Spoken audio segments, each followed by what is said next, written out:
Hi everyone, that's Lemon Unknown and you're watching my first ever YouTube video.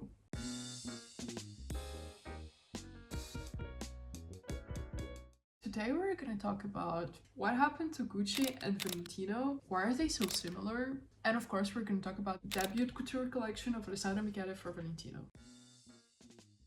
So, once and for all, let me explain to you why Valentino under Alessandro Michele is not Gucci and why there is such a misunderstanding. Most of the creative directors, they have a problem of brand identity, so they kind of create their own Gucci because there is a deficit of signature items in the brand. But even though if you think that Alessandro Michele, he didn't research, he did, and look at the examples.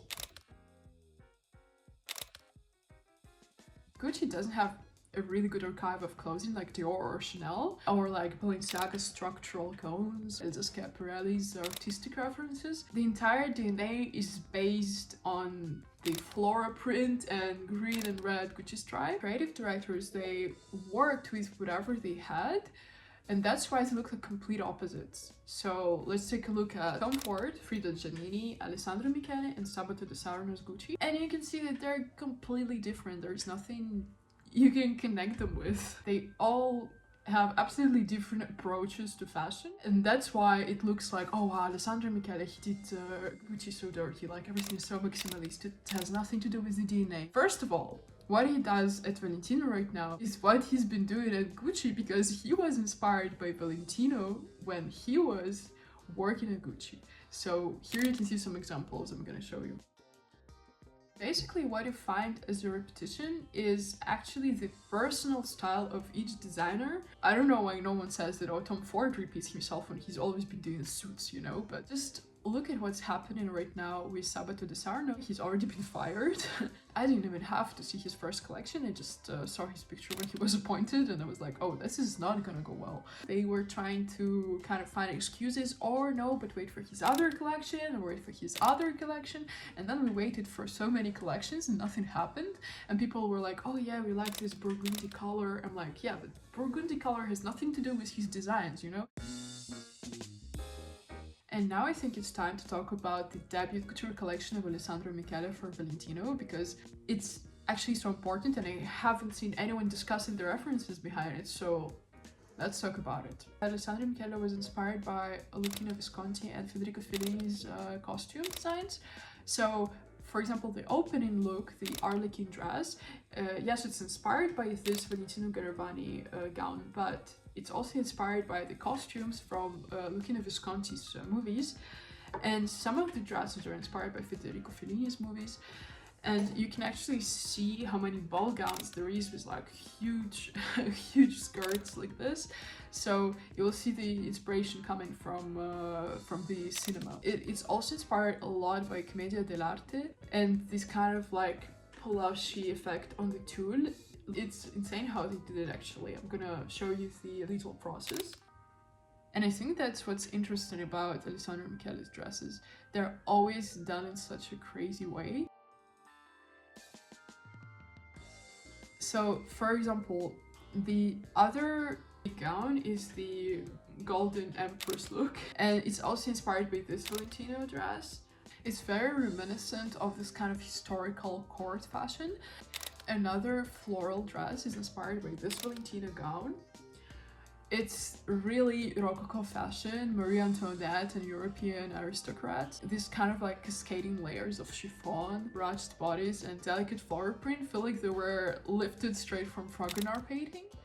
Another look that I wrote about on my Twitter is this kind of opera coat, but it's not an opera coat, it's a dress. It's a reference to classic 1950s haute couture, especially the work of Cristobal Balenciaga with like structured and sculpted shapes.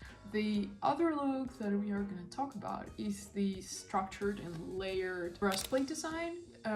Recalls elements of like samurai armor, and it's so delicate with the embroidery and color choices that it's like softens its intensity.